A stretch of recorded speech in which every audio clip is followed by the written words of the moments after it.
Hi friends, आज हमारा topic है सर्कल। वृत्त में एक्सप्लेनेशन करने वाला हूँ सर्कल का। तो जानते हैं वृत्त की स्पेशलिटी, खासियत, क्या क्या रूल्स होते हैं इसके। सबसे पहला हमारा जो वृत्त का पॉइंट है वो है व्यास, परिधि, परिधि। तो परिधि वृत्त की परिधि इस तरीके से, ये जो सर्कल बन रहा है, ये जो इसकी बाउंड्री है, इसको हम परिधि कहते हैं। ये है वृत्त की परिधि।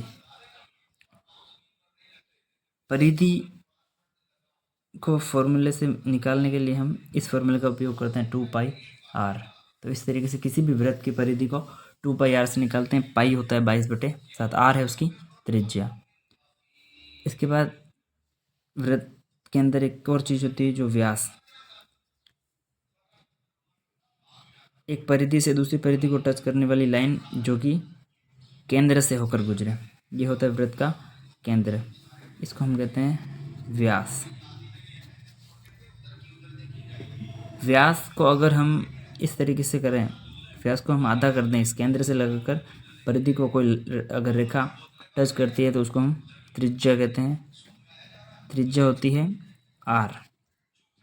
किसी भी वृत्त की परिधि निकालने के लिए जो हम r का उपयोग करते हैं उससे त्रिज्या कहते हैं। और त्रिज्या जो होती है व्यास की आधी होती है। व्यास को हम d से डिनोट करते हैं, और अगर व्यास के अपॉन में 2 करें तो ये हमें मिल जाएगा हमारा r।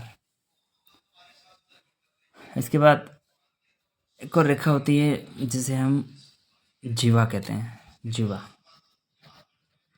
जीवा ऐसी रेखा जो परिधि से परिधि को टच करे पर वो केंद्र से होकर ना निकले अलग से। तो ये हो गई हमारी जीवा।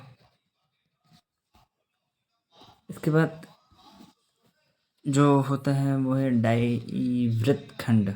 वृत्तखंड किसी जीवा को खींचने से जो डायग्राम बनता है, जो एक शेप तैयार होता है नया, उसे हम वृत्तखंड कहते हैं।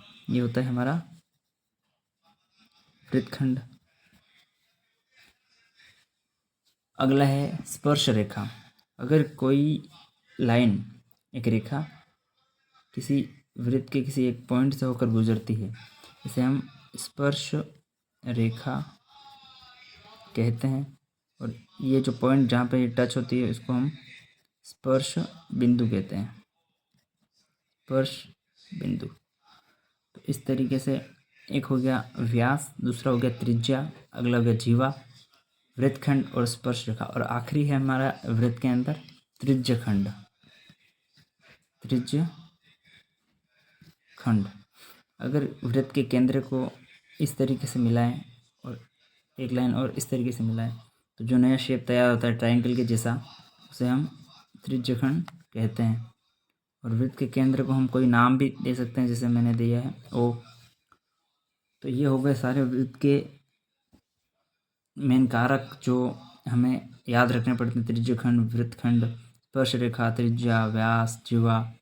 और मेनली वृत्त में हम वृत्त का जो क्षेत्रफल हम निकालते हैं, वृत्त का क्षेत्रफल, उसका फॉर्मूला हमें खास करके याद रखना पड़ता है। तो वो फॉर्मूला है हमारा वृत्त का क्षेत्रफल।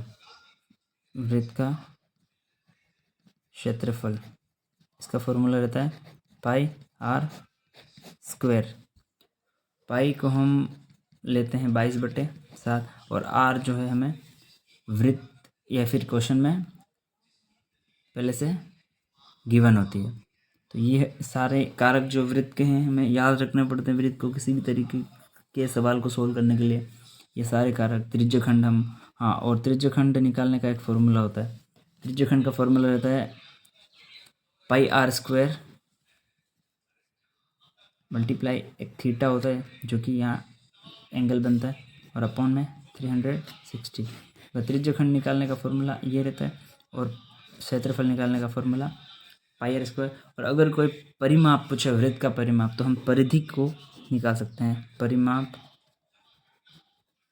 बराबर परिधि बराबर 2πr।